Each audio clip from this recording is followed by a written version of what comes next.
এমন অনেকেই আছে যারা প্রতিদিন অপমান, চাপ আর না পাওয়ার বোঝা বয়ে বেড়ায়। মাঝে মধ্যে মনে হতে পারে সবকিছু ফেলে কোথাও হারিয়ে যাই, দম বন্ধ করে জীবন থেকে। তারপরও যদি একটু মুক্তি মেলে। আমি প্রায় দেখতে পাই তোমরা কমেন্টে বলা বলি করো, ভাইয়া আমি কি পারবো, আমার দ্বারাই কি আদৌ সম্ভব? তাহলে শোনো কি বলি, নিজের স্বপ্নকে কখনো ছোট করে দেখো না। প্রতিটা মানুষের লাইফেই কঠিন কোনো না কোনো দিক থেকে। তুমি হয়তো পারফেক্ট স্টুডেন্ট নও, তবুও পড়াশোনা ছাড়বে না। যে কোনো সিচুয়েশনে নিজের ইফোর্ট থাকতে হবে। Life is not easy.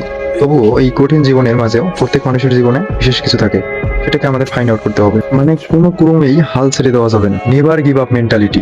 এই যে এত বছরের স্ট্রাগল এবং দীর্ঘ রাতগুলোর একদিন সুন্দর সকাল হবে ইনশাআল্লাহ। Positivity all the way. তো এর জন্য একটা কাজ করতে হবে, নিজেকে প্রমিস করতে হবে, অর্থাৎ নিজেকে নিজের সাথে কমিটেড রাখা। আজ থেকে শুরু করো, এখন থেকে শুরু করো, হলেই সম্ভব। দেখো, মানুষ অনেকে অনেক কিছু বলবে। মানুষ কি বললো না বললো ডাজেন্ট ম্যাটার, তুমি সেভাবেই চলবে যেমনটা তুমি নিজেকে ভিতর থেকে ফিল করো। এই যে একটু আগে বলছিলাম না, প্রত্যেক মানুষের মাঝে আলাদা আলাদা বিশেষ কিছু ক্যাপাসিটি থাকে। একইভাবে এই দুনিয়াতে প্রতিটা মানুষ ডিফারেন্ট। সো কখনো অন্যের ওপিনিয়ন শুনে অ্যাপ্লাই করে নিজের উপর ভ্যালু ডিসাইড করতে যাবেন না। নিজেকে প্রায়োরিটি দিন, ট্রাস্ট অন ইউর সেলফ।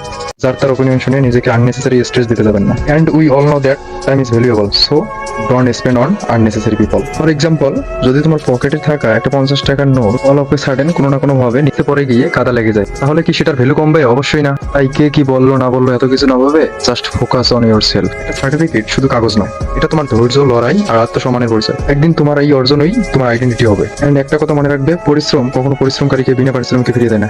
এমনকি আল্লাহ তাআলাও কখনো পরিশ্রমের মূল্য নষ্ট করেন না। তুমি যদি তোমার এই অতিরিক্ত চিন্তা, ওভার থিঙ্কিং এন্ড অ্যাংজাইটি আল্লাহর হাতে ছেড়ে দাও, রাত যত দীর্ঘ হোক না কেন, ভোর পেরিয়ে সকালে শান্তি আসবে ইনশাল্লাহ।